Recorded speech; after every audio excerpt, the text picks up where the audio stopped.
C'est parti. Alors, la page bonus, c'est un petit solo que je vais vous montrer et je vais surtout expliquer une sensation en fait par rapport à tout ce travail qu'on effectue quand on travaille des arpèges ou de l'harmonie sur les accords.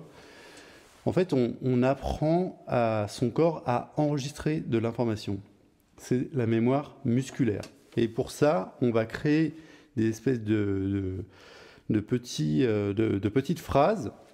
Alors, moi, ce qui m'intéresse, par exemple, c'est de faire sonner toutes les tierces des accords.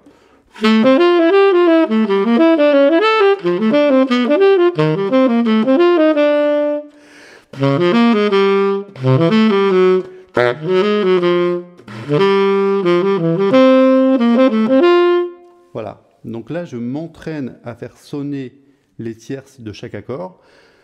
Pourquoi? Eh ben, c'est pour créer de la mémoire musculaire, encore une fois. Et du coup, quand je vais entendre l'accompagnement, mon esprit, automatiquement, il va entendre des solutions. Et si j'ai travaillé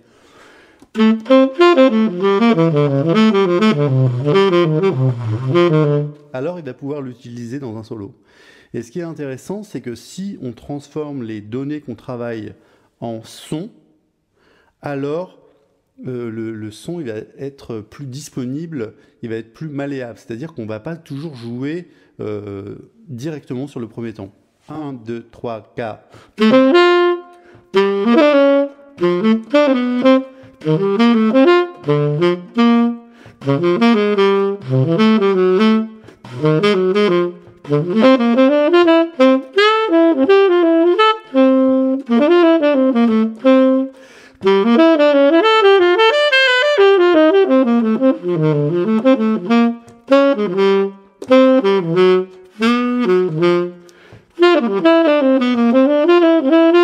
Voilà, en fait, ce que je viens de jouer est tiré de ce que j'ai travaillé juste avant. C'est-à-dire que je travaille des solutions, très très concrètes, et après je transforme ça en musique en laissant mon intuition, mon esprit choisir ce qu'il a envie de jouer, en rajoutant évidemment un petit côté rythmique qui va faire que je ne vais pas jouer ou réciter des phrases.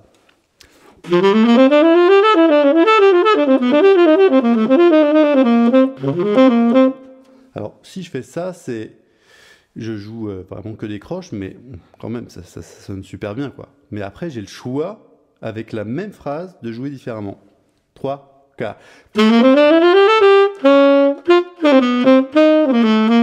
Parce que j'ai enregistré les notes importantes. Et là, en l'occurrence, c'est les tierces. Voilà.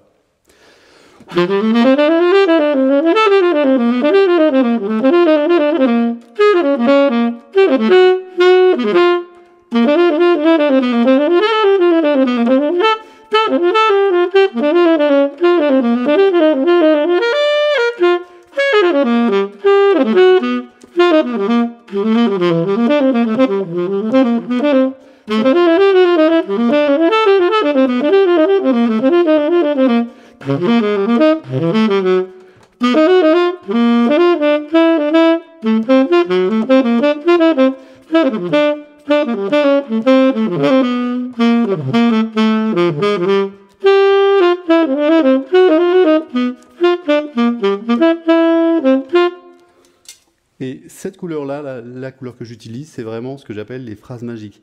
C'est-à-dire de faire sonner soit la septième, soit la tierce. Et je m'amuse avec ça et ça crée une infinité de possibilités. Voilà, c'était la séquence bonus. À bientôt, à la prochaine.